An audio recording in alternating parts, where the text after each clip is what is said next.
So this is a theoretical paper, but इसमें बहुत सारी आपको अंडरस्टैंडिंग और कंटेंट बेस्ड, मतलब इसमें जो टर्म्स रिक्वायर्ड है that should be very, you should be adept with that. वो टर्म्स आपको आने चाहिए, वही टर्म्स आपको you have to type in your answer when you are giving your paper on computer. So this paper will be for 100 marks, okay, and it will be a 3-hour paper. You know that? So for every one, if you have 180 minutes, 100 marks, then you have 1.8 minute for per mark. That means अगर आपका कोई question 20 number का है, 20 marks का कोई question है, तो आप कितनी देर में करेंगे उसको? Calculate and tell me. 36 minutes, right?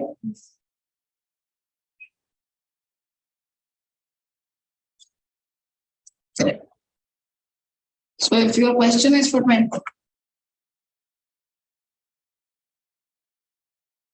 20 marks, maximum आपको 36 minutes से भी कम, मतलब 35 to 34 minutes में हर क्वेश्चन को कंप्लीट करना. And you will get 10 minutes for your reading section, ये आपको पता ही है. And your pass percentage is 50%. इस पेपर में 2 sections होते हैं, section A, which is OT based, that is objective type questions होते हैं. And this is section B, which is क्या बोलते हैं उसको, कंस्ट्रक्टेड रिस्पॉन्स क्वेश्चंस है. आपको उसमें अपना answer, long answer type questions है, कंस्ट्रक्टेड रिस्पॉन्स. ठीक है, ये होता है आपका 30 मार्क्स का, and this is for 70 marks. Okay, आपकी बुक के आगे सारा just go through those first 30 pages so that you get a crux of how you should attempt your paper. Let's move to the next slide. So let's start with what is assurance. Can you tell me what is assurance? What do you mean by the word assurance?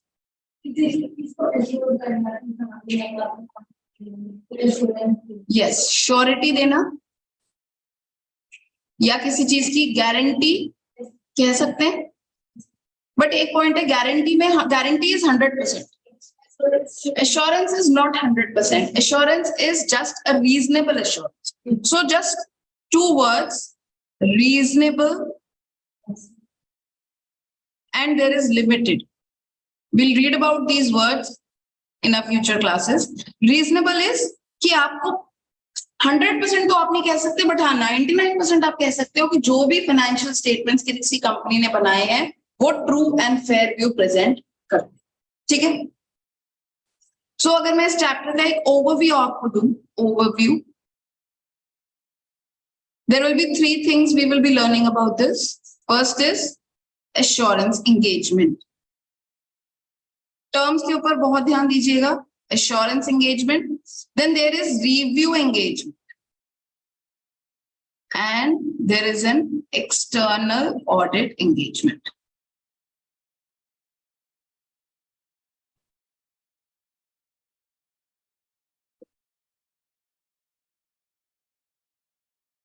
External audit engagement.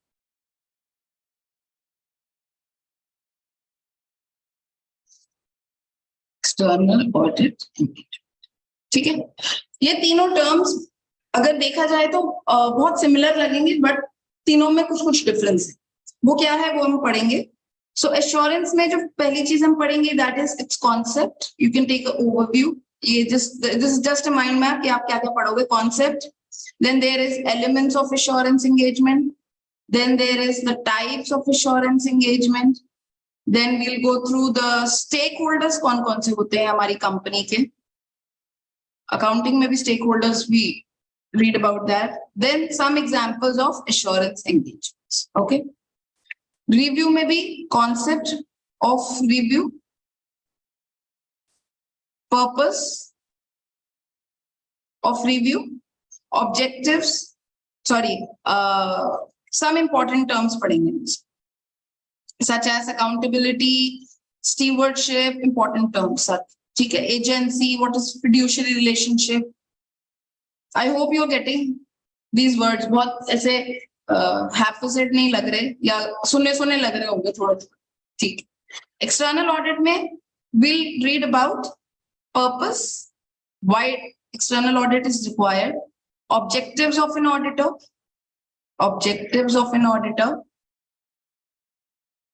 need of external audit, external audit कराने का need क्या है, what are the benefits and what are the limitations of an external audit. So this is the overview of the whole chapter. Since this is your first class, we'll go slow. Should I move to the next slide?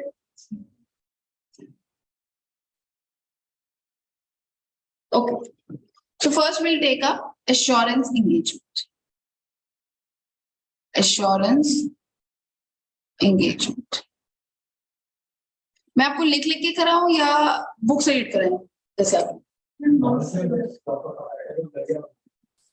I think थोड़ा सा हम notes बनाएंगे and then we can read from the book, तो easily समझ आएगा। इतना सारा text देख के तो घबरा जाता है, हर कोई घबरा जाता है, राइट?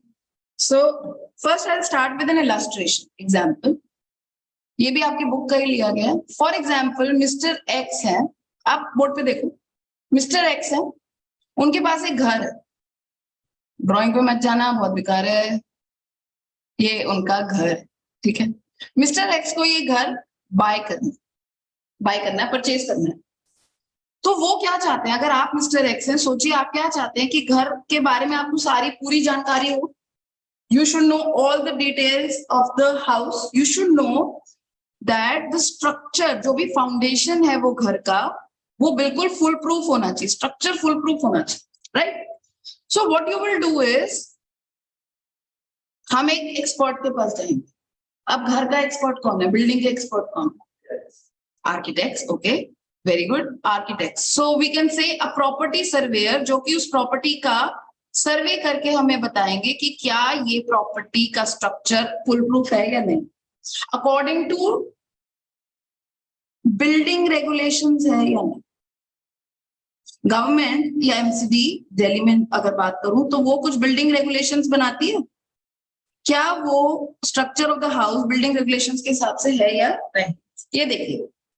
तो ये मिस्टर एक्स गए प्रॉपर्टी सर्वेयर के पास बोलने की आप मुझे एक रिटन रिपोर्ट दे दीजिए, एक पेपर पे एक रिपोर्ट दे दीजिए, रिपोर्ट ये लिख के कि ये building structure is foolproof according to the building regulations. Property surveyor ने कहा ठीक है जी, okay fine, I will give.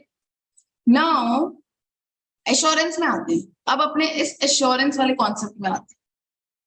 कुछ इंपॉर्टेंट टर्म्स, ये जो मिस्टर एक्स है, मान लीजिए ये कंपनी हमारे ऑडिट के टर्म्स में, ठीक है, mister x is the intended user, he is the intended user who will use the report of property surveyor. अभी प्रॉपर्टी सर्वेयर कौन होंगे? Property surveyor will be the practitioner. आपको यही वर्ड्स जो मैंने रेड में लिखे हैं वही अपनी टर्म्स में लिखने। प्रैक्टिशनर ये कौन होंगे? ये कोई एसीसीए हो सकता, ठीक है। नाउ अब ये जो घर का स्ट्रक्चर है, ये स्ट्रक्चर की जो मैंने बात करी थी, ये हमारा सब्जेक्ट मैटर हो। अगर किसी कंपनी की बात करूं एक्स लिमिटेड, तो उसका सब्जेक्ट मैटर क्या हो सकता है? उसके फाइनेंशियल स्टेटमेंट्स, उसकी balance sheet, P&L, cash flow statement, bank reconciliation, बहुत सारे अकाउंट्स बनाते हैं। All these are known as the subject matter. Okay, so subject matter. अभी जो बिल्डिंग रेगुलेशन था कि घर को किसके अकॉर्डिंग होना चाहिए, बिल्डिंग रेगुलेशंस के हिसाब से, उसी तरह जो अगर हम यहाँ पे एग्जांपल लें फाइनेंशियल स्टेटमेंट्स को किसके अकॉर्डिंग होना चाहिए? Framework, very good, financial reporting framework के हिसाब से। एक वर्ड और लगाऊंगी, एप्लीकेबल FRF, एप्लीकेबल। इंडिया में FRF क्या होता है? Ind AS for some companies, accounting standards. अगर आप किसी और कंपनी में, अगर आप किसी और कंट्री में हैं तो वहां का accounting standards, for example US gap हो सकते हैं, कुछ लोग IFRS फॉलो कर सकते हैं, कुछ लोग AS फॉलो करते हैं, कुछ कंपनीज के लिए इंडेस कंपलसरी होता है। इलेक्ट्रिसिटी इंश्योरेंस कंपनीज के लिए कैन यू टेल मी? चलो छोड़। इलेक्ट्रिसिटी और इंश्योरेंस कंपनीज के लिए अलग से एएस उनकी अकाउंटिंग स्टैंडर्ड्स होते हैं जिसके हिसाब से उनकी बुक्स ऑफ अकाउंट्स बनते हैं। सो एप्लीकेबल एआईएफआरएफ मतलब आपके रूल्स एंड रेगुलेशंस के हिसाब से आपके फाइनेंशियल स्टेटमेंट्स को होना चाहिए। Now this is the report of, ये हमें चाहिए, this is the report written final report of the practitioner. So now you are adept with the terms that we are going to use. So this was the example. तो practitioner ये report किस basis पे देगा? किस basis पे देगा? वो कुछ एविडेंस वेरिफिकेशन करेगा, वो घर की डीड देखेगा, आसपास से पूछेगा, जो अथॉरिटी होती है वहां से पूछेगा कि इनके डॉक्यूमेंट सही है कि नहीं, आर्किटेक्ट से अपने सर्वे लेगा कि इनका जो भी फाउंडेशंस है या बिल्डिंग बनी है वो according to rules and regulations बनी है या नहीं। कुछ एविडेंसेस कलेक्ट करेगा, उसी के बेसिस पे वो अपनी रिपोर्ट देगा। Fine. So after this he will come to a conclusion जिसके बेसिस पर वो अपनी रिपोर्ट देगा। Okay. So if you talk about assurance या ऑडिट की बात करूं, सबसे पहले सबसे एंड में एक्चुअली रिपोर्ट आती है। रिपोर्ट के लिए हमें क्या चाहिए? कंक्लूजन। हमें किसी कंक्लूजन पे पहुंचना है। कंक्लूजन के लिए we need an opinion. Auditor या एसीसीए अपना एक ओपिनियन बनाएगा। ओपिनियन किस बेसिस पे बनाएगा? एविडेंसेस के बेसिस पे। एविडेंसेस कैसे कलेक्ट करेगा? जब वो कुछ प्रोसीजर्स करे। ठीक है, उससे पहले एक्सेप्टेंस होती है, वो हमारे नेक्स्ट चैप्टर में है। सो सबसे पहले एसीसीए या सीए या ऑडिटर जो भी एंगेजमेंट में एक्सेप्ट कर रहे हैं वो कुछ प्रोसीजर्स करेंगे, एविडेंसेस कलेक्ट करेंगे, ओपिनियन अपना फॉर्म करेंगे, कंक्लूजन किस बेसिस पे देंगे? ओपिनियन के बेसिस पे। किसमें? एक written report. Okay.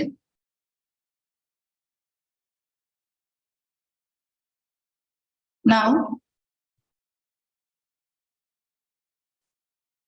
Assurance is giving an opinion. Assurance का मतलब होता है कि प्रैक्टिशनर को अपना एक ओपिनियन देना है अबाउट अ स्पेसिफिक इंफॉर्मेशन और subject matter. About a specific information. Okay. And in a report, in a written report, in a written report. और ये वो वेरिफिकेशन करके करेंगे और evidences after obtaining evidences. Okay. एक एक वर्ड जो भी मैं लिख रही हूँ वो सब हमारी अभी डेफिनेशन में आएगा। अगेंस्ट अ क्राइटेरिया, ये सारे वर्ड्स हमने अभी लिखे थे। बिल्डिंग रेगुलेशंस क्राइटेरिया हो। अब ये एश्योरेंस करना क्यों? Why? Why is assurance required? Why? देखो, फॉर एग्जाम्पल एक कंपनी है एक्स लिमिटेड, ठीक है, उसने कुछ अपने फाइनेंशियल स्टेटमेंट्स बनाए, P&L, बैलेंस शीट, CFS, ठीक है। अब इनके शेयर होल्डर्स कौन? स्टेक होल्डर्स होते हैं कोई स्टेक होल्डर्स? स्टेक होल्डर्स कौन कौन हो सकते हैं? शेयर होल्डर्स, हाँ जी, एम्प्लॉयज, डायरेक्टर्स, और कोई? डायरेक्टर्स। वो डायरेक्टर्स में ही आ गए ना, chairman, share holders, employees, directors, government. Government क्या इंटरेस्टेड होती है? देन और कौन हो सकता है? क्रेडिटर्स। क्रेडिटर्स ने हमें हमारे को स्टॉक देना है, वो भी इंटरेस्टेड है कि फाइनेंशियल स्टेटमेंट सही होने चाहिए। हमारे डेटर्स, ठीक है, ये कुछ लोग हैं जो कि हमारी फाइनेंशियल स्टेटमेंट्स में इंटरेस्टेड हैं। ये कौन है? हमारे intended, these are are intended users. हम चाहते हैं कि इन इंटेंडेड यूजर्स का जो लेवल ऑफ कॉन्फिडेंस है, लेवल ऑफ कॉन्फिडेंस उसको हम इनहैंस कर सकते, बढ़ा सके, कि वो हमारी, अगर फॉर एग्जांपल एक कंपनी है, उसने अपनी फाइनेंशियल स्टेटमेंट्स को पब्लिश किया है, वो चाहते हैं कि वो फाइनेंशियल स्टेटमेंट्स बिल्कुल सही हो, जो भी इनकम बुक की गई है, जो भी एक्सपेंसेस रिकॉर्ड करे गए हैं, वो सारे ट्रू हो। ऐसा ना हो कि डायरेक्टर्स ने या मैनेजमेंट ने कुछ बोगस एंट्रीज करके कुछ बोगस इनकम बढ़ा दी हो या बोगस एक्सपेंसेस शो कर दी, और इनकम को ज्यादा मतलब ओवर वैल्यू करके दिखा रहे हैं। अगर इनकम को वो ओवर वैल्यू करके दिखा रहे हैं तो शेयर होल्डर सोचेंगे जी ये तो कंपनी बहुत अच्छी चल रही है, and they will invest in that. और एंड में क्या हो सकता है, अगर वो कंपनी एक्चुअली में उसका प्रॉफिट 1 लाख रुपीस है और कंपनी ने दिखाया कि 10 करोड़ का प्रॉफिट है, और शेयर होल्डर्स उस 10 करोड़ को देख के इन्वेस्ट कर देते हैं उस कंपनी में, थोड़े टाइम बाद वो कंपनी का क्या होगा, उसके फ्यूचर प्रोस्पेक्ट्स तो है नहीं, सारा उसका शेयर होल्डिंग नीचे आ जाएगा, जो भी नॉर्मल पब्लिक है शेयर होल्डर्स, उनका पैसा डूब जाए। So government is very strict कि जो भी फाइनेंशियल स्टेटमेंट्स हैं वो ऑडिटेड हो और सही सही सही चीजें प्रेजेंट। तो हमारा main why assurance is required to increase the level of confidence of our intended users. So now let's come to page number.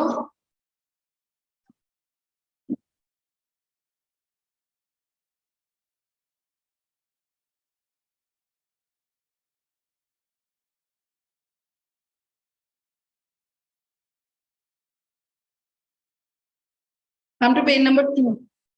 Chapter 1. What is assurance? An assurance engagement is an engagement in which a practitioner, underline practitioner, obtains sufficient appropriate evidence.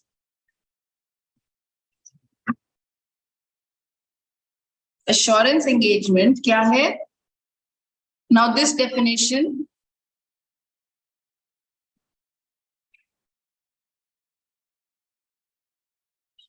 assurance engagement is one in which a practitioner obtains sufficient, words are important, sufficient, appropriate evidence. Evidence कैसे हो? Sufficient हो, appropriate हो, हमारे जो भी हमारी requirements हैं उसको बीट करते हो, हमारे सब्जेक्ट मैटर को सही सही देखते हो। In order to express a conclusion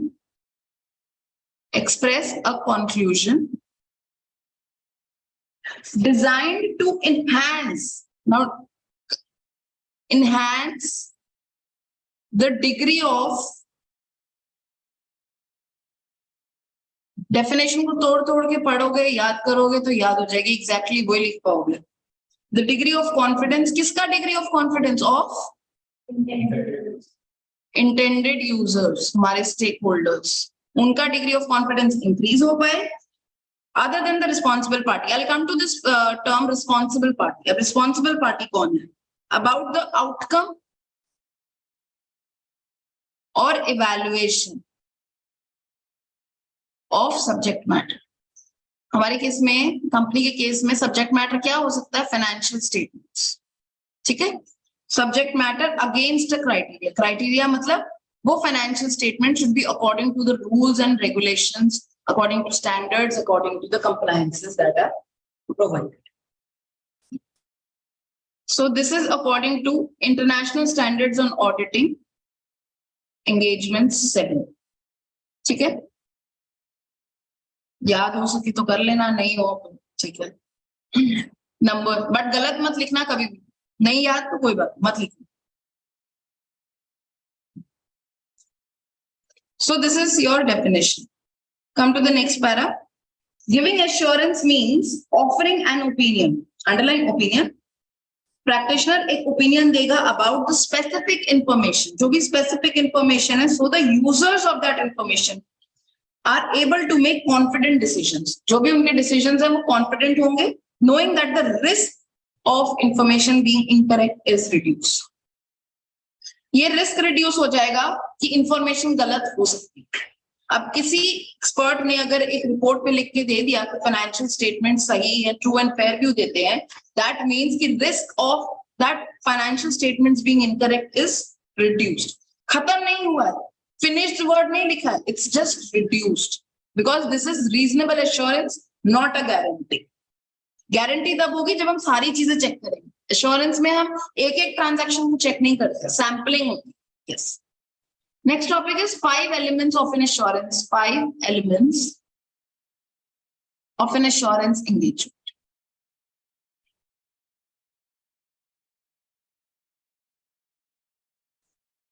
What are the 5 elements of an assurance engagement? First element is 3-party involvement. 3 parties involved in. कौन सी? First is 3-party involvement. The first party is practitioner, Mr. ACCA. ठीक है? The second party is intended user.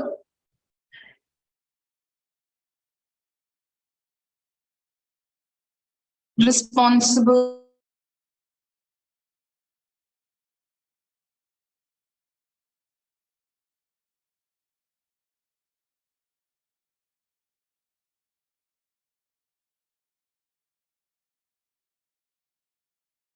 बहुत मुश्किल.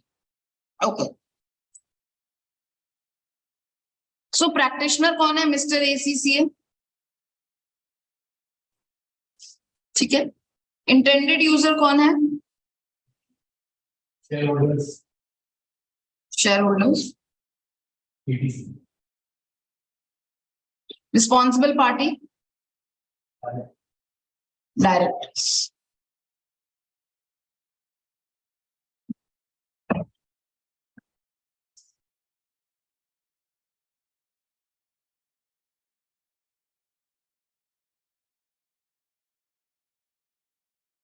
ठीक है. Responsible party वो है जिसको एश्योरेंस करवाना है. किसके लिए? शेयर होल्डर्स के लिए. कौन करेगा? प्रैक्टिशनर. ठीक है. अब जो सब्जेक्ट मैटर था, सब्जेक्ट मैटर फॉर एग्जांपल हमारी फाइनेंशियल स्टेटमेंट्स,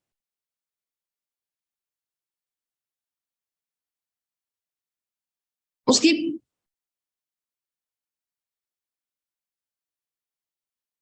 उसको प्रिपेयर कौन करता है? प्रिपेयर की रिस्पॉन्सिबिलिटी किसकी है?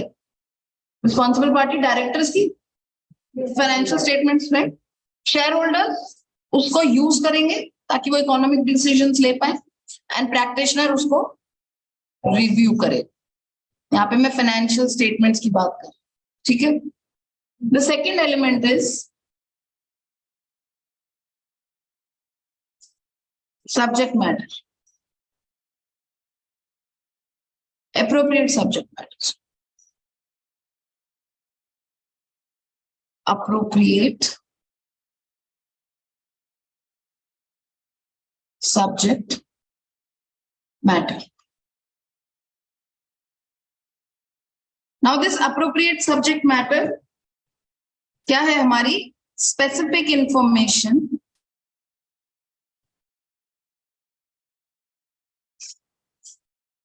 that is to be examined.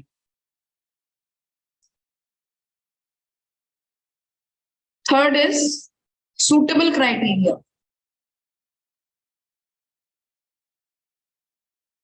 Criteria, as you said, हमारा FRF, फाइनेंशियल रिपोर्टिंग फ्रेमवर्क हो सकता है, लॉज हो सकते हैं, गाइडेंस हो सकती है, रेगुलेशंस हो सकते हैं. Okay. Fourth is sufficient appropriate evidences. ऐसे तो रिपोर्ट नहीं दे देंगे.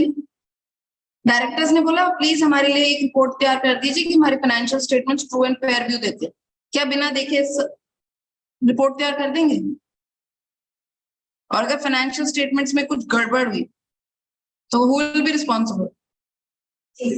ACCA, बिकॉज उसने लिख के दिया है जी सब कुछ ठीक है बट एक्चुअली तो गड़बड़ है.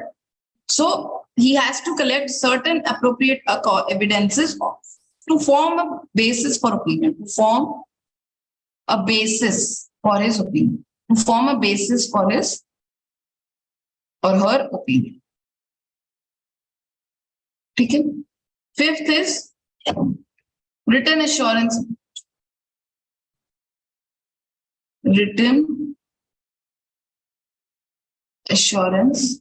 report. This written assurance report is given by the practitioner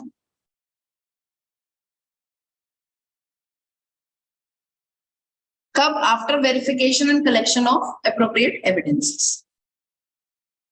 So these are the 5 elements of an assurance engagement, which is the next topic in your book.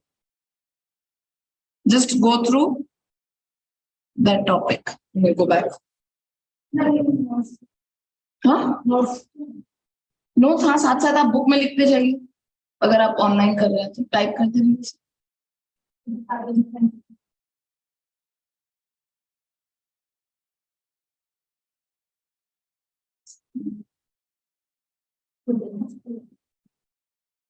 This is all from your book only. Just I have written कि क्या important words है.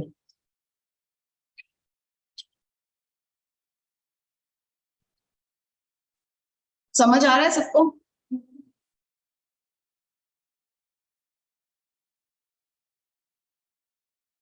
If you see in your book also, page number 2, elements of an assurance engagement. There are 5 elements of an assurance engagement. 3-party involvement, practitioner, the reviewer of the subject matter who provides the assurance. Intended users, the people using the subject matter to make economic decisions.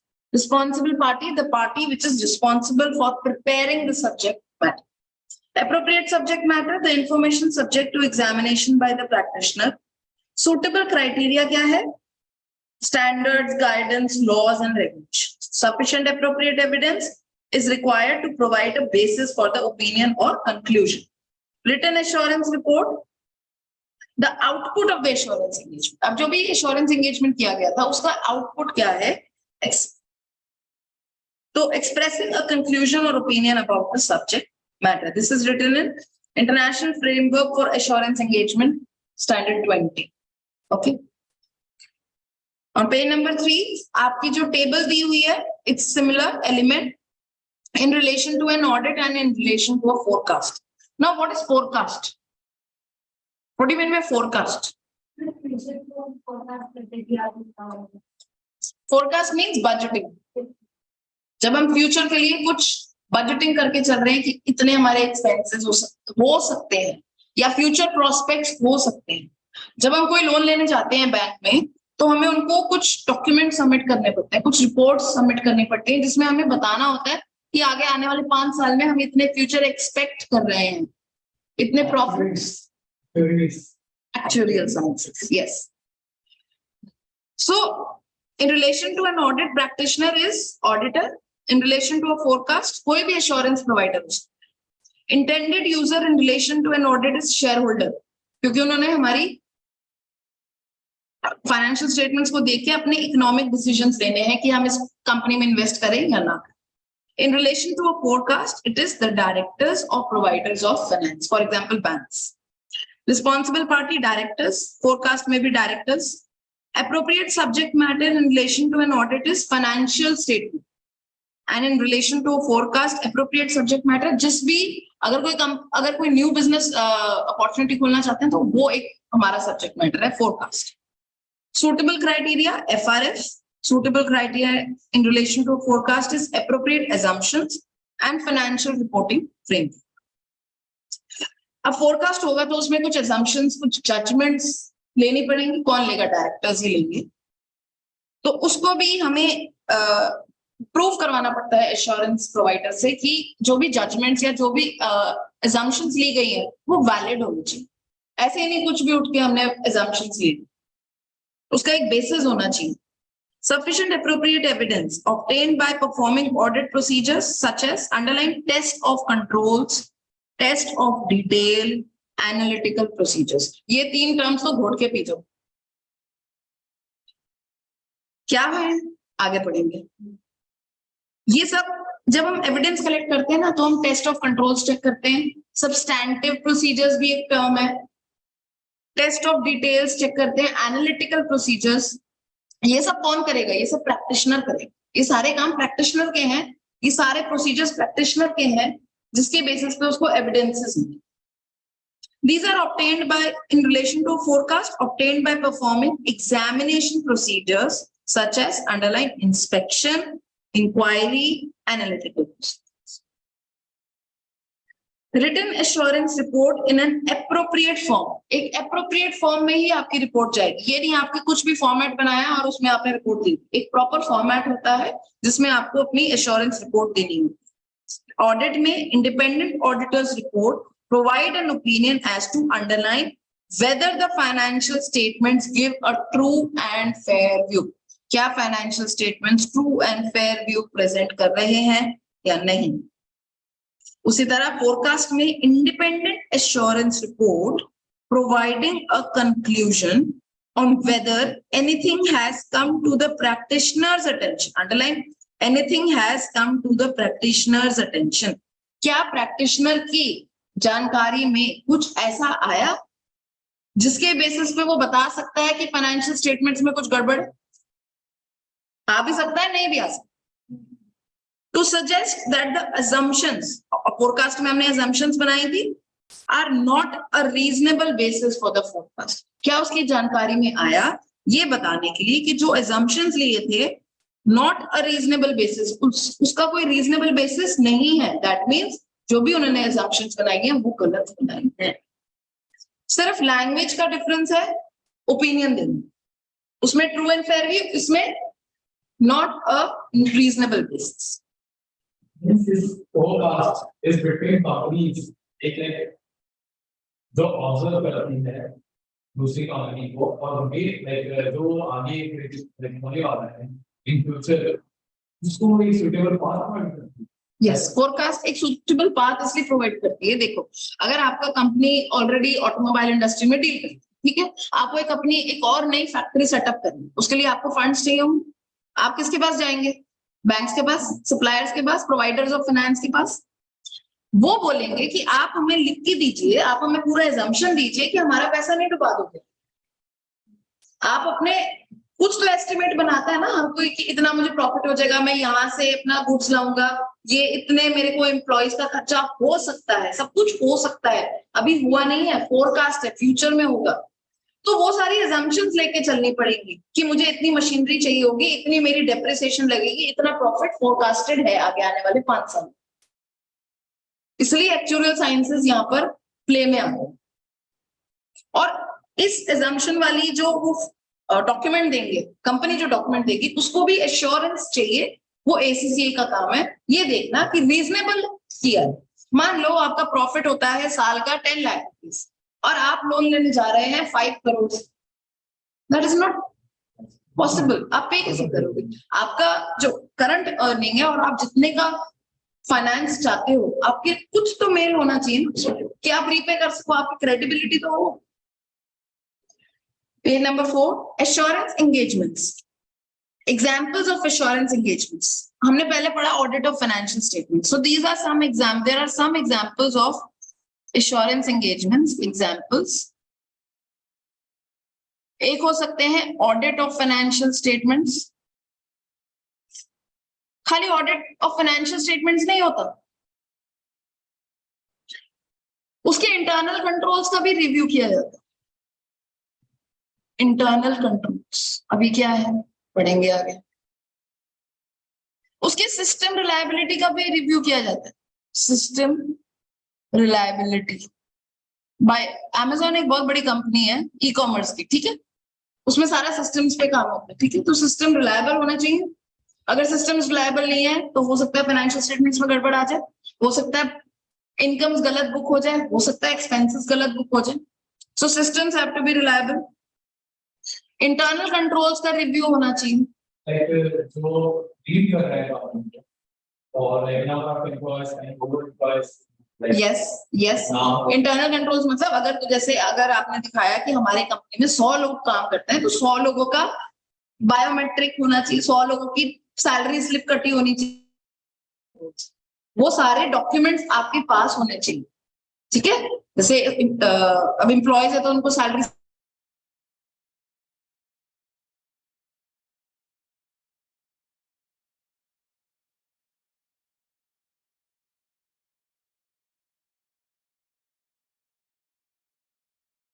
head HODs. So these are some examples. General principles, the assurance, then another is review of financial statements. एक तो audit होता है, एक review होता है. Review मतलब ऊपर ऊपर से देख. अभी जब आपको बुक मिली होगी, आपने ऊपर ऊपर से देख लिया क्या है, तो वो हो गया रिव्यू.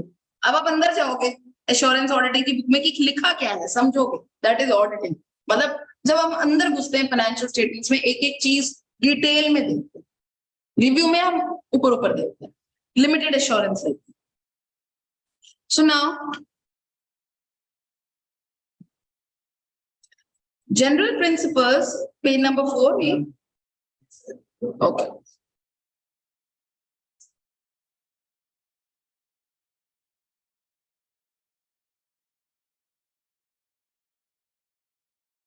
मैम एक फिर तो कोई वैल्यू नहीं हुई अगर वीडियो इवन कंपनी में वैल्यू होती है ऑडिट ऑब्वियसली. रिव्यू हमारे जरूरी नहीं कि एंड में हो. ऑडिट तो एंड में होगा जब फाइनेंशियल स्टेटमेंट्स बनेंगे. रिव्यू हम ड्यूरिंग द अकाउंटिंग ईयर भी करवा सकते. ठीक है. Internal audit. ऑडिट भी दो तरीके के हैं. सी ऑडिट दो तरीके के नहीं, एक्चुअली बहुत तरीके के होते हैं. एक होता है स्टैट्यूटरी ऑडिट, जिसको हम एक्सटर्नल ऑडिट बोलते हैं, जो कि कौन करेगा, कोई एक्सटर्नल बंदा करेगा जो हमारी कंपनी में एम्प्लॉय नहीं है, हमारा सीए नहीं. एक होगा इंटरनल ऑडिट. इंटरनल ऑडिट कौन करेगा, एम्प्लॉयज ऐसे कैसे कर देंगे, उनके पास अथॉरिटी होनी चाहिए. कोई सीए होना चाहिए या एसीसीए होना चाहिए. एसीसीए और सीए जिसके पास एसएससी सर्टिफाइड हो कि वो ऑडिट कर सकता है और उसको सारी नॉलेज भी. एक होता है सिस्टम्स ऑडिट, एक होता है सेक्रेटेरियल ऑडिट. कंप्लायंसेस को देखने के लिए कंपनी ने सारे कंप्लायंसेस फॉलो किए हैं या नहीं, रूल्स एंड रेगुलेशंस जो भी उसको applicable. So audit is of many types. We are जो अब इस चैप्टर में पढ़ेंगे वो एक्सटर्नल ऑडिट के बारे में. Now an important concept, types of assurance engagements. Types of assurance engagements. There are two types of assurance engagements, reasonable and limited. Only two are permitted. एक होता है reasonable, क्लास के स्टार्टिंग में मैंने बताया था. एक होता है limited. क्या डिफरेंस है दोनों में?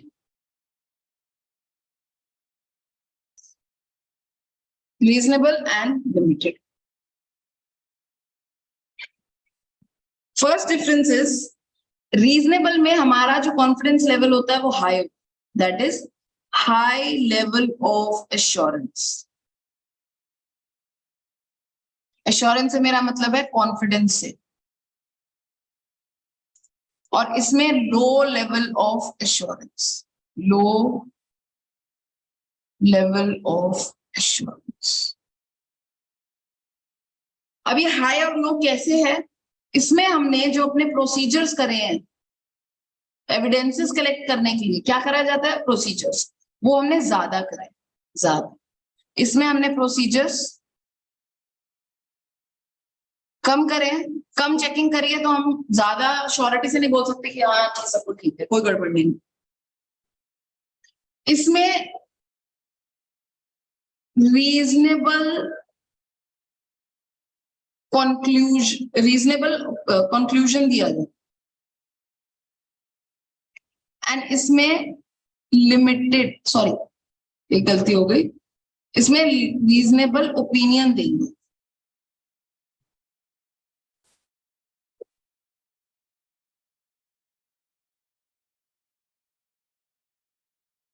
इसमें हम रीजनेबल ओपिनियन देंगे, and here it is limited conclusion. Then इसमें जो भी हम सफिशिएंट एप्रोप्रिएट एविडेंसेस, अगर ये रीजनेबल ओपिनियन, अगर कोई रीजनेबल लैंग्वेज में डिफरेंस है. जब आप रिपोर्ट बनाओगे ना तो वो लैंग्वेज में डिफरेंस आएगा कि हम एक ओपिनियन पे पहुंचे हैं कि ये financial statements true and fair है। लिमिटेड कंक्लूजन में हम 100% तो रीजनेबल में भी नहीं है, हम ये लिख रहे हैं कि हमें कुछ ऐसा नहीं मिला, लिमिटेड है हमारी, हम लिमिट कर रहे हैं, नेगेटिव रिपोर्ट लिख रहे हैं। ये एक वर्डिंग्स में डिफरेंस आएगा जो आपकी बुक में भी लिखा है, भी पढ़ाता हूँ। लिमिटेड कंक्लूजन, इसमें प्रोसीजर्स ज्यादा होंगे, including test of control, substantive procedures, किसमें? Reasonable assurance. और लिमिटेड एश्योरेंस में इंक्वायरी होगी, इसमें होंगे test of controls, substantive procedures, ये सब पढ़ेंगे कि ये क्या हो।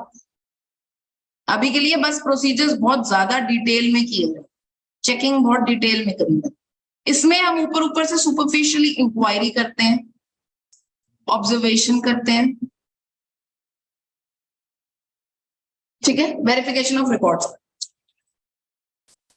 इसमें जो रिपोर्ट होगी वो पॉजिटिव वर्डेड होती है, पॉजिटिव वर्ड्स आर यूज्ड। इसमें नेगेटिव वर्ड्स, नेगेटिव मतलब नो, नॉट, ये सब यूज होंगे। ये भी प्रैक्टिशनर करेगा कोई, और ये भी कोई प्रैक्टिशनर ही करेगा, कोई और नहीं आके करेगा, जिसके पास सर्टिफिकेशन है वो ही करेगा।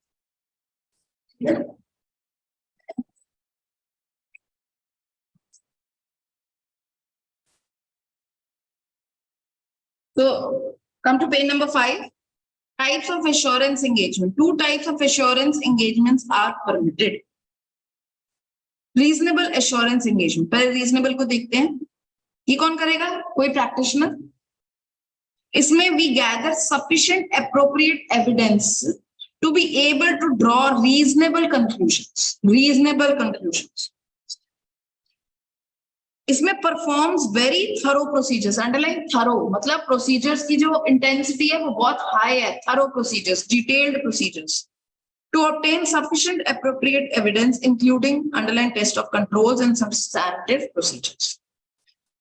इसमें जो प्रैक्टिशनर है वो कंक्लूड करेगा that the subject matter conforms in all material respects with identified suitable criteria. हमारा सब्जेक्ट मैटर क्या था? फॉर एग्जांपल फाइनेंशियल स्टेटमेंट्स, वो किसके साथ इन कंफर्मिटी है? With the criteria, with the FRF। जहां पे सब्जेक्ट मैटर लिखा है ऊपर लिख सकते हो छोटे में फाइनेंशियल स्टेटमेंट्स, एंड क्राइटेरिया में एप्लीकेबल FR।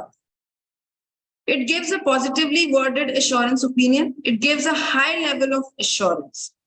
अब जो आपका क्वेश्चन था उसमें मैं बताती हूँ, इन आर ओपिनियन, अभी आपकी जो रिपोर्ट बनाओगे उसमें ये वर्डिंग्स होगी, इन आर ओपिनियन, हमारी राय में, the financial statements give a true and fair view, underline true and fair view, ये दो वर्ड्स को घोट के पी जाओ। The financial statements give a true and fair view of the financial position of Murray Company as at December 31, 2004, and of its financial performance and its cash flows for the year then ended in accordance with IFRS, International Financial Reporting Standards. तो इसमें auditor क्या लिखता है? Financial statements give a true and fair view and are made in material respects in accordance with FRF. जो भी financial statements हैं वो जो भी फाइनेंशियल स्टेटमेंट्स हैं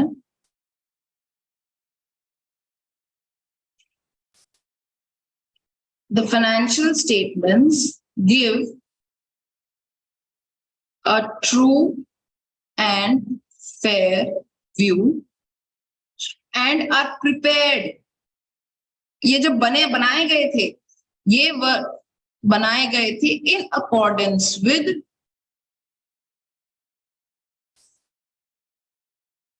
IFRS। डोंट यूज, मैं यूज कर रही हूँ शॉर्ट फॉर्म्स एग्जाम में, ठीक है। इसमें क्या है, इसमें अब क्या डिफरेंस है? लिमिटेड एश्योरेंस एंगेजमेंट में प्रैक्टिशनर करेगा, सफिशिएंट एप्रोप्रिएट एविडेंसेस ड्रॉ करेगा, लेकिन लिमिटेड कंक्लूजन। लिमिटेड मतलब वो लिमिट कर देगा अपने कंक्लूजन को कि मैं ये नहीं कह रहा कि फाइनेंशियल स्टेटमेंट्स में कोई गड़बड़ नहीं है, हो सकती है गड़बड़, बट मुझे ऐसा कुछ नहीं मिला कि मैं बता दूं कि फाइनेंशियल स्टेटमेंट्स में गड़बड़ है। He performs significantly fewer procedures, underline fewer procedures, mainly inquiries and analytical procedures. Concludes that the subject matter with respect to identified suitable criteria is plausible in the circumstances. Plausible मतलब सच माना जा सकता है, but yes. It gives a negatively worded assurance conclusion. Negatively worded होंगे क्योंकि इसमें not वगैरह का words use होंगे. And it gives a moderate or a low level of assurance. Confidence जो हमारा, why were we doing assurance? We were doing assurance कि हम अपने intended users का level degree of confidence को enhance कर सकते. तो अगर वो reasonable assurance report पढ़ेंगे तो उनका degree of confidence बढ़ जाएगा कि हाँ भाई सब कुछ अच्छा है, कोई गड़बड़ नहीं है financial statements. Limited में वो बोलेंगे कि ये लिमिटेड की गई है, इसमें ज्यादा चेकिंग नहीं करी गई है, तो हमारा जो कॉन्फिडेंस है वो भी एक लिमिट हो जाए. लिमिटेड एश्योरेंस फाइनेंशियल स्टेटमेंट्स में नहीं होगा, बट हाँ कुछ रिव्यूज पे हो सकता. नथिंग, जब आप एंगेजमेंट में एंटर करोगे तभी डिसाइड होगा कि आपने ऑडिट करना है. ऑडिट मतलब रीजनेबल, रिव्यू मतलब लिमिटेड. यू कैन राइट कि रीजनेबल एश्योरेंस का एक एग्जांपल होता है ऑडिट ऑफ फाइनेंशियल स्टेटमेंट्स. ठीक, लिमिटेड का एक एग्जांपल होता है रिव्यू ऑफ फाइनेंशियल स्टेटमेंट्स. जरूरी नहीं कि आप पूरी की पूरी फाइनेंशियल स्टेटमेंट्स को रिव्यू कर रहे हैं, आप उसका सिर्फ एक पार्ट रिव्यू कर सकते. फॉर एग्जांपल कि डायरेक्टर्स को उनकी प्लांट एंड मशीनरी के ऊपर कुछ प्लांट प्रॉपर्टी एंड इक्विपमेंट का कुछ रिव्यू करवाना है, तो वो सिर्फ प्लांट प्रॉपर्टी एंड इक्विपमेंट के लिए ही उसको हायर करेंगे प्रैक्टिशनर को. वो सिर्फ प्लांट प्रॉपर्टी एंड इक्विपमेंट की वैल्यूएशन देखेगा, उसी के डॉक्यूमेंट्स देखेगा और उसके बेसिस पे बोल देगा कि डिप्रिसिएशन सही कैलकुलेट और बुक किया गया है बुक्स. पूरी फाइनेंशियल स्टेटमेंट्स के बारे में तो उसने बात नहीं करी ना, बहुत लिमिट कर दिया गया है.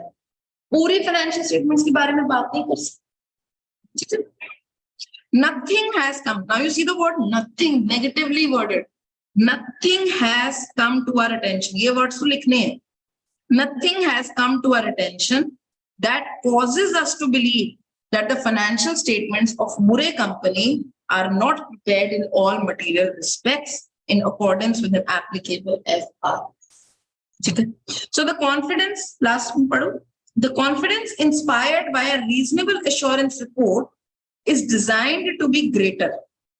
Obviously, जो reasonable assurance का confidence is greater than the limited assurance report. Therefore, there are more regulations or standards governing a reasonable assurance assignment. Audit के लिए बहुत सारे standards बनाए गए हैं, international standards of auditing, but review के लिए बहुत limited standards हैं. The procedures carried out in a reasonable assurance assignment will be more thorough, more detailed. The evidence gathered will be of a higher quality. External audit अभी छोड़ दो. Come to page number 9. Now you are thorough with assurance. Assurance के concept समझ आया? Assurance engagement, elements of assurance engagement, examples of assurance engagement, types of assurance engagement. ठीक है?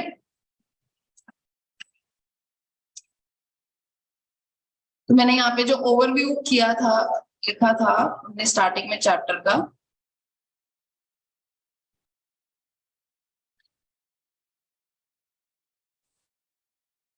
we have done concept, elements, types, who are the stakeholders, examples. ठीक है? Now let's come to review. What is review? Review is an example of limited assurance engagement.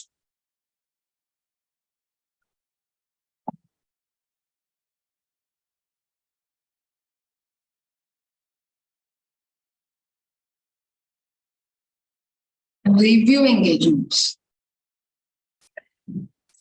A review engagement, it is an example of limited assurance engagement.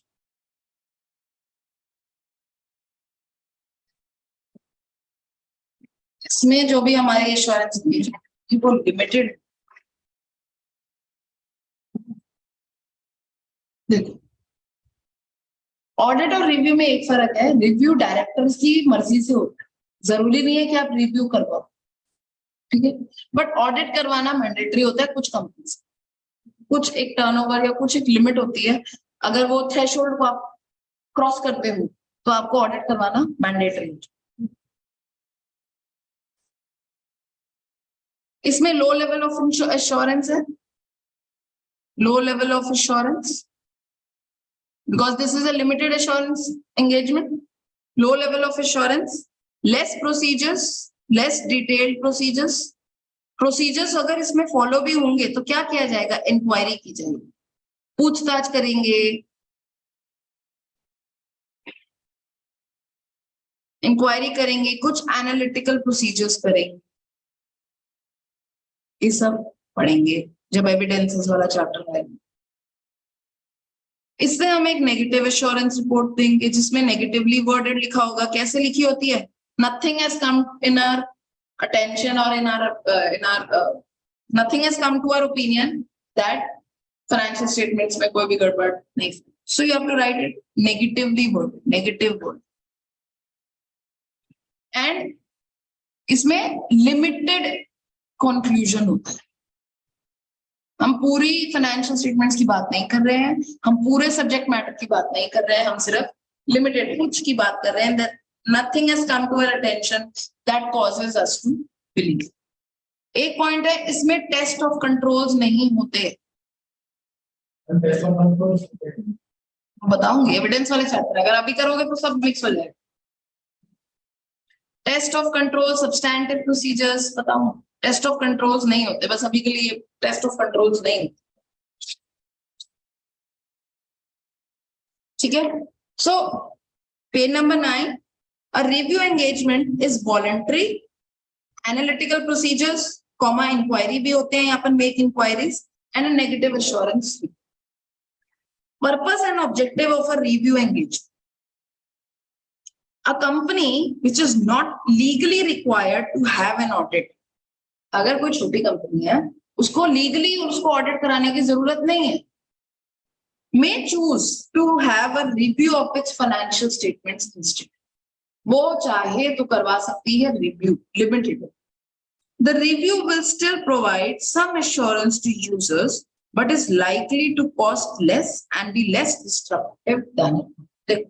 जब एक बड़ी company है उसमें audit होता है ना, तो ऑडिट एम्प्लॉयज के लिए आसान काम नहीं है, क्योंकि उनकी पूरी जो भी उन्होंने क्रियाकलाप करे हैं पूरे फाइनेंशियल ईयर में, वो सारी की चेकिंग होगी कि आपने क्या काम किया पूरे साल जिसके लिए आप सैलरी विड्रॉ करते हैं, डायरेक्टर्स की चेकिंग होगी, रिकॉर्ड्स की चेकिंग होगी, एक एक ट्रांजैक्शन को डिटेल में देखा जाएगा।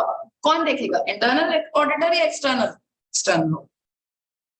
The procedures will mainly focus on analytical procedures and inquiries of management. Management से बात करी जाएगी, director से बात करी जाएगी। In particular, no test of controls will be performed.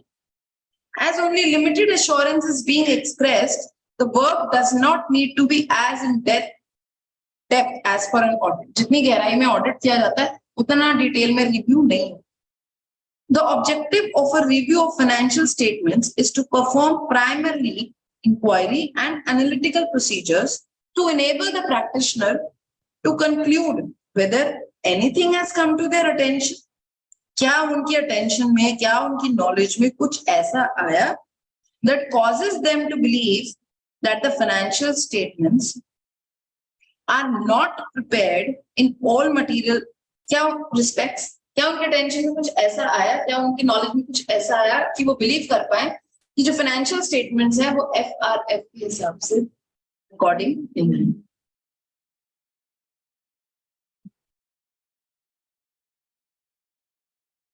Page number 10, some important terms. What is accountability? अगर मुझे काम किया है नहीं तो हम लोग काम बोला है नहीं, You are responsible. अगर मुझे पढ़ाने के लिए बोला गया है तो मैं पढ़ाती हूँ, You are answerable. रिस्पॉन्सिबिलिटी भी है, आपको करना भी है और आप आंसरेबल भी। मैंने आपको ये बोल दिया जी यहाँ से जाके ये सामान ले लो, बस आपकी रिस्पॉन्सिबिलिटी कुछ सामान बाजार से लेकर आना। अब मैं आपको पूछूंगी आप ये क्यों लाए, आप सही नहीं लाए तो आप आंसरेबल भी हो मुझे। आपने कोई प्रॉफिट बुक किया बुक्स में, आप अकाउंटेंट हो, आपकी रिस्पॉन्सिबिलिटी है सारी जर्नल एंट्रीज पास करना, लेजर अकाउंट्स को देखना, वाउचर्स को मेंटेन करना, सारा काम ऑनलाइन होता है सॉफ्टवेयर से। अब आप रिस्पॉन्सिबल भी हो कि अगर फाइनेंशियल अकाउंटिंग ईयर के एंड में ट्रायल बैलेंसेस ही मैच नहीं हो रही, बैलेंस शीट ही नहीं मैच हो रही, will be responsible, will be accountable. Accountant से पूछूंगी ना, फाइनेंशियल अकाउंटेंट से या कॉस्ट अकाउंटेंट से पूछूंगी? Financial. So accountability means when you are answerable, responsible plus answerable. So there are some important terms.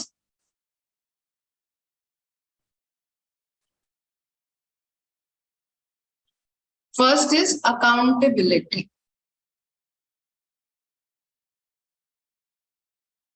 Where you are responsible plus answerable.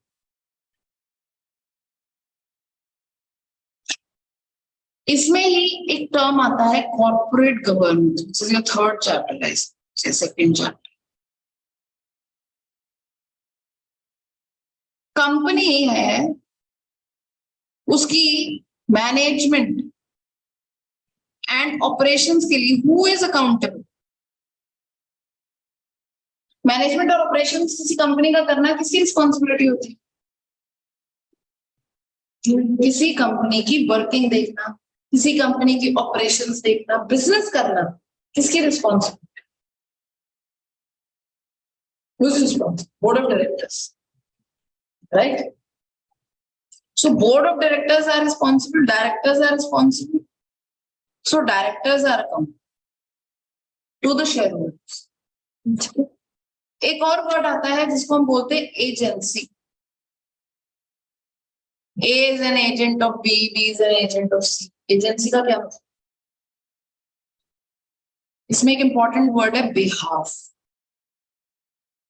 X ने कुछ काम दिया Y को, X है नहीं, प्रेजेंट नहीं है, इंडिया से बाहर है, Y को आपको काम करना है। So Y is doing this work on behalf of X. So Y is the agent of X. Responsibility accountability कभी भी किसकी है? X की है, Y की नहीं है। Y की रिस्पॉन्सिबिलिटी अकाउंटेबिलिटी तो X की है, क्योंकि X का काम है। So when one party is absent,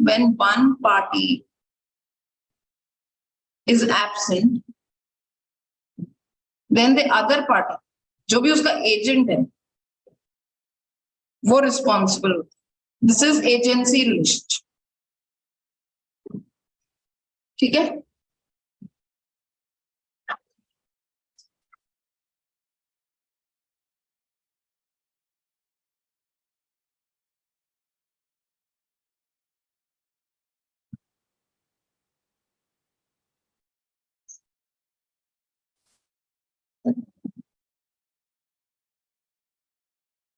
एक और वर्ड है स्टीवर्डशिप। अरे सुना हुआ है स्टीवर्ड्स? एजेंसी, और इसमें एजेंसी में तो आप किसी के बिहाफ पे काम करते हो। स्टीवर्ड में you have to take good care of resources, good care of resources. Mister X है, उनका एक घर है, वो चले गए यूएस से। मिस्टर वाई को अपना स्टीवर्ड बना। स्टीवर्ड मतलब कि आप मेरे घर का केयर टेकर है, आप मेरे घर को का केयर रखेंगे। घर क्या है? रिसोर्स है। So when you are the caretaker, you will take good care of my resources. Then you, Mr. Y, is the steward. Stewardship, and this relation is stewardship. When you have to take good care of the resources. अगर हम इस scenario को company में देखें, company है x limited, उसमें एक share holders अपना पैसा इन्वेस्ट करते हैं। जो भी उन्होंने पैसा इन्वेस्ट किया, शेयर होल्डिंग है, वो उनकी रिसोर्सेज है। अब मैनेजमेंट की ये रिस्पॉन्सिबिलिटी है, डायरेक्टर्स की ये रिस्पॉन्सिबिलिटी है कि वो उनके रिसोर्सेस को गुड कहते हैं, मतलब जो भी इन्वेस्टमेंट्स करे वो इट शुड बी लॉजिकल। ये नहीं कि उन्होंने अपने बायस में आके कहीं और ऐसी इन्वेस्टमेंट्स कर दी जिसकी वजह से शेयर होल्डर्स का पैसे में नुकसान होता है या कंपनी को नुकसान। Then there is another term, fiduciary relationship.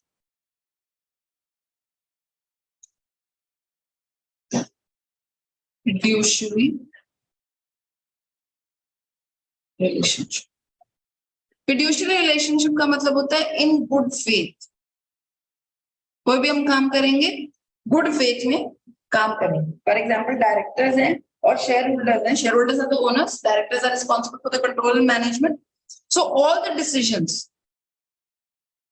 in good faith, directors जो भी डिसीजंस लेंगे ना वो किसके इंटरेस्ट में होना चाहिए?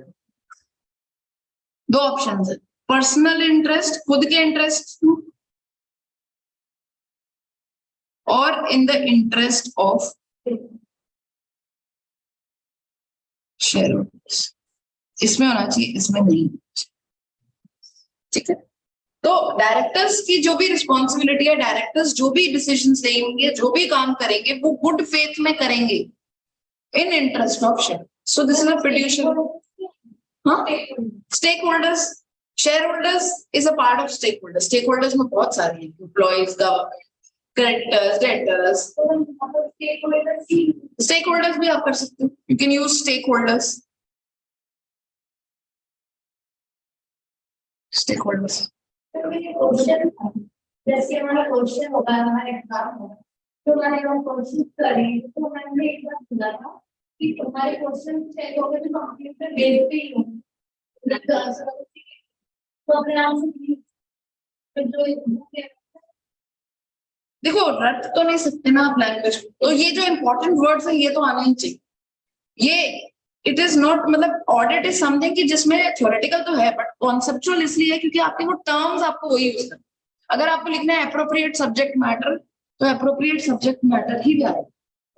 आगे पीछे आप अपनी सेंटेंस कंस्ट्रक्शन बना लो। इंग्लिश का पेपर नहीं है, इंग्लिश में लिखना है, बट आपकी वो इंग्लिश कंस्ट्रक्शन नहीं चेक कर रहे, वो चेक कर रहे हैं कि आपको नॉलेज कितनी है। तो जो अगर आप कीवर्ड्स दे दोगे तो obviously it will be keywords are very. अगर मैं टेस्ट ऑफ कंट्रोल्स को आप कुछ भी बोलते रहो, आप बोलो ऐसे उसका मीनिंग लिखना शुरू हो जाओ, टेस्ट ऑफ कंट्रोल्स वर्ड नहीं यूज करेंगे, सब्सटैंटिव प्रोसीजर्स वर्ड नहीं यूज करते, तो आप कैसे एक्सपेक्ट कर सकते हो marks? So this is about the important terms. Page number 10 पे आएंगे। अकाउंटेबिलिटी बॉक्स दिख रहा है, accountability, agency and stewardship. Key definitions: accountability, agency, stewardship, fiduciary relationship. So just go to इसका एक रीडिंग कर लेंगे।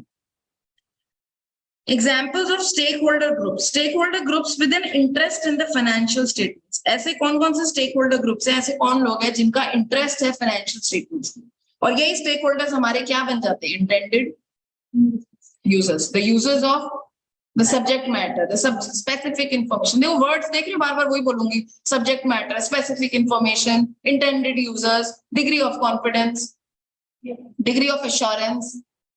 Words important. Shareholders can decide whether to alter their shareholdings. Shareholders हमारे stakeholders हैं, क्यों? ताकि वो decide कर पाएंगे कि क्या उन्होंने अपनी shareholdings को alter करनी। Employees, so that they will judge whether they think their levels of pay are adequate compared to the directors. They may also be interested in the results of the company, as this may impact their employment decisions. देखो, results of company में employees का क्या फायदा है? उनको तो एक limited salary देनी है, but ESOP options भी होते हैं, employee stock option plan, सुना? Accounting search ESOP, ESOPs. Employees को shareholdings देने के लिए भी एक option plan मिलता है। Search about that. So employees are also interested in the results of the company. Those charged with governance can see whether they think management has struck the right balance between its own need of reward and the needs of other stakeholders. Now, those charged with governance, corporate governance का इसमें concept आता है, वो ये देखना चाहते हैं कि ऐसा तो नहीं है डायरेक्टर्स ने अपना रेम्यूनरेशन कुछ ज्यादा ही बुक कर लिया, हो सकता है ना, क्योंकि वही फाइनेंशियल स्टेटमेंट्स को प्रिपेयर कर रहे हैं, वही रिस्पॉन्सिबल है, वही अकाउंटेबल है। हो सकता है उन्होंने अपने पर्सनल इंटरेस्ट के लिए कंपनी के प्रॉफिट्स बुक करे हो सकता है उन्होंने कंपनी के जो एंगेजमेंट्स हैं, जो कंपनी के कॉन्ट्रैक्ट्स हैं, हो सकता है किसी ऐसी कंपनी में लिया हो जिनका इसमें उनका पर्सनल इंटरेस्ट हो सकता है, कोई उनका रिलेटिव है, ठीक है, और उस कंपनी को कॉन्ट्रैक्ट दे दिए ये समझ के कि चलो रिलेटिव है, बट एक्चुअली घाटा हो रहा है।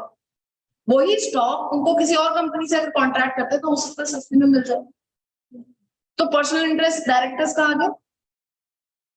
Customers can make judgements, customers को के लिए भी जरूरी है। Why? About whether the company has sufficient financial strength, that is liquidity, liquidity to justify future trade.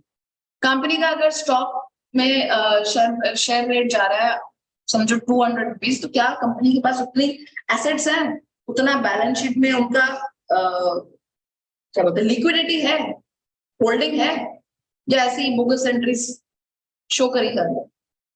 Suppliers and lenders obviously तभी वो फाइनेंशियल स्टेबिलिटी मिलेगी बिफोर गिविंग क्रेडिट, क्योंकि वो उधार पे अपना देते हैं। The government can decide whether the right amount of tax, government को भी जानना है, क्यों? क्योंकि कंपनी इनकम टैक्स पे करेगी, कंपनी जीएसटी भी पे करेगी, क्या वो इनकम सही बुक कर रही है, क्या वो अंडर वैल्यू तो नहीं बुक कर रही जिसकी वजह से वो इनकम टैक्स में कुछ रिबेट या रिबेट तो नहीं मिलेगी, बट वो कुछ इनकम टैक्स में गवर्नमेंट को लॉस हो has been paid, and whether the company appears to be compliant with the relevant laws and regulations. So the third part which I was talking about, review, we have done that also. Assurance is done, review is done, now is external audit. अभी है बस 10 minute.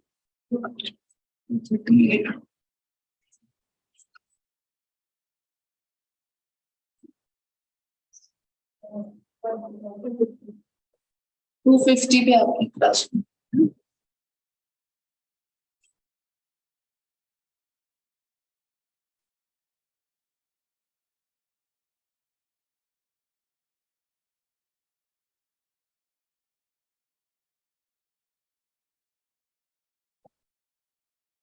So third concept is external audit engagement, which is the most important. External audit engagement.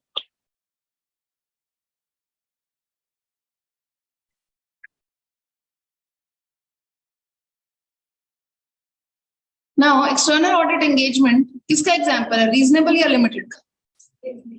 It is an example of reasonable assurance engagement. Procedures कैसे होंगे? thorough, detailed. Assurance का degree of confidence कैसा होगा?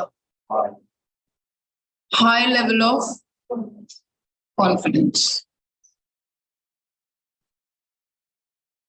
Report कैसी होगी? Positively worded.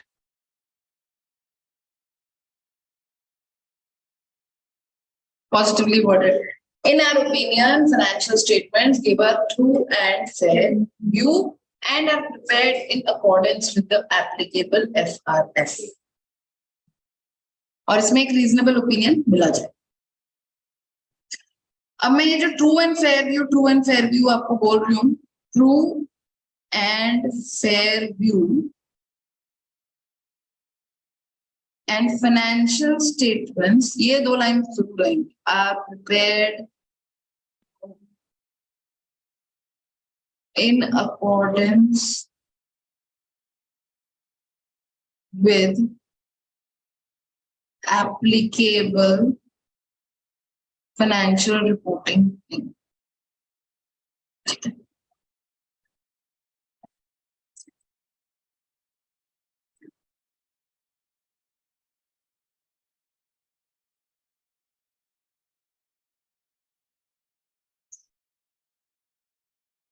Okay.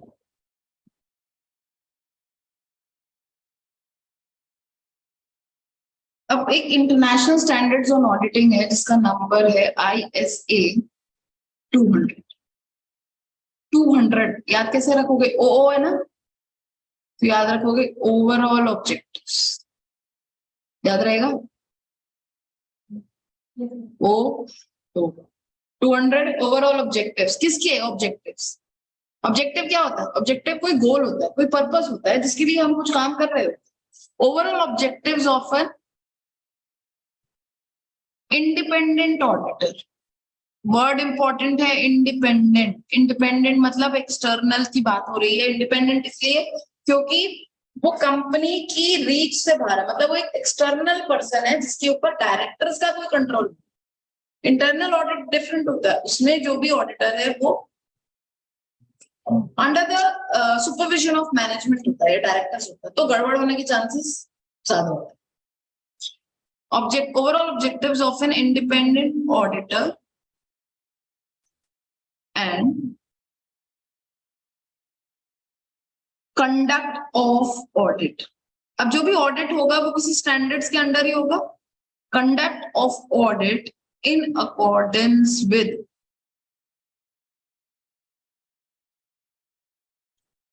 In ISA। What is ISA? International standards on auditing. जो भी audit conduct होगा वो ISA के under he conduct. Now, what is the purpose of external audit? What is the purpose of external audit? To enhance the degree of confidence. किसका? Simple. Intended users. Enhance the degree of confidence of intended users of। देखो assurance और audit में दो फर्क है। अब आप, मैं यहाँ पर सब्जेक्ट मैटर या स्पेसिफिक इंफॉर्मेशन नहीं लिखूंगी, मैं यहाँ पे लिखूंगी फाइनेंशियल स्टेटमेंट्स, क्योंकि ऑडिट किसका हो रहा है? फाइनेंशियल स्टेटमेंट्स का हो रहा है। स्पेसिफिक इंफॉर्मेशन तो इंटरनल कंट्रोल्स भी हो सकते हैं, सिस्टम रिलायबिलिटी रिपोर्ट हो सकता है, ठीक है, मनी ऑडिट हो सकता है, of intended users of financial statements. Assurance में मैं वर्ड फाइनेंशियल स्टेटमेंट्स नहीं यूज करूंगी, मैंने हर जगह एग्जाम्पल ही लिखा था, एग्जाम्पल फाइनेंशियल स्टेटमेंट्स। एश्योरेंस में आप लिखेंगे सब्जेक्ट मैटर या सब स्पेसिफिक इंफॉर्मेशन। जब एक्सटर्नल ऑडिट की बात हो रही होगी तो financial statements word use. Auditor क्या करता है इसमें? पर्पस समझ आया? Purpose of external audit.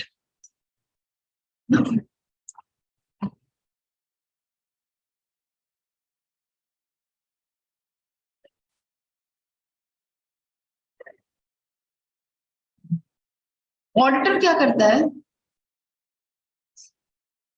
Auditor एक ओपिनियन एक्सप्रेस करेगा,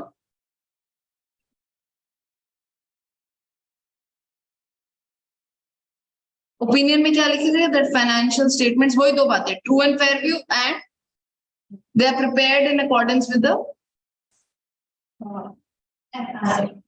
applicable FRF in all material aspects. Now, what is this true and fair view? True and fair view का मतलब क्या है? जो भी इस पे फाइनेंशियल स्टेटमेंट लिखा हुआ है उसको लगा।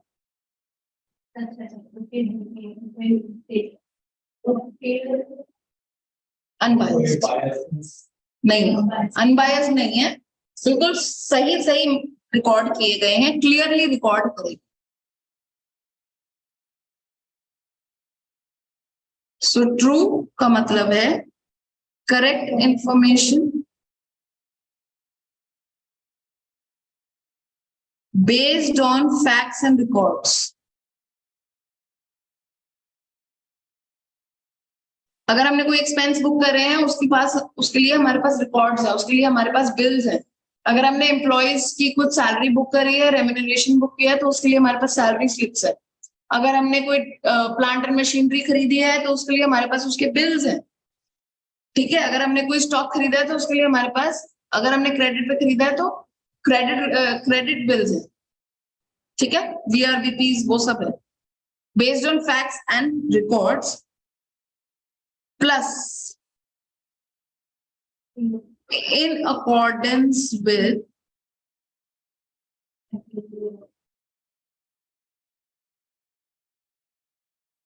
FRF।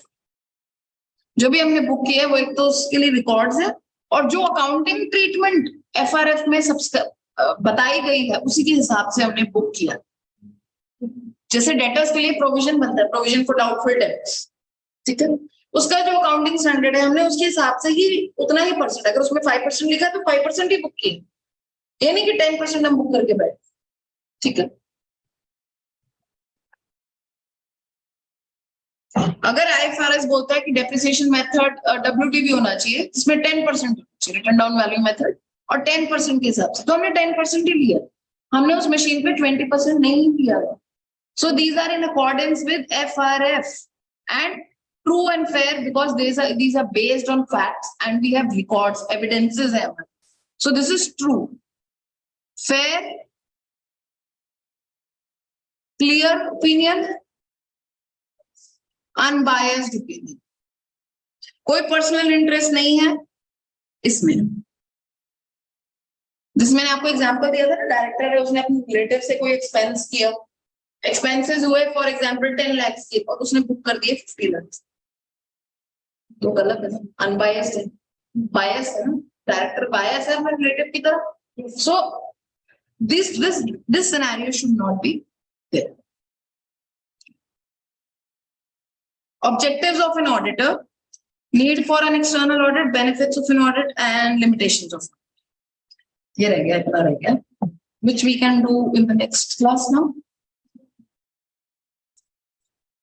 Just go through जो भी पढ़ा है वो सारा साथ साथ रीड करते रहो, अगर रीड नहीं करोगे तो प्रॉब्लम हो जाएगी। Okay, so we will meet in the next class. Thank you.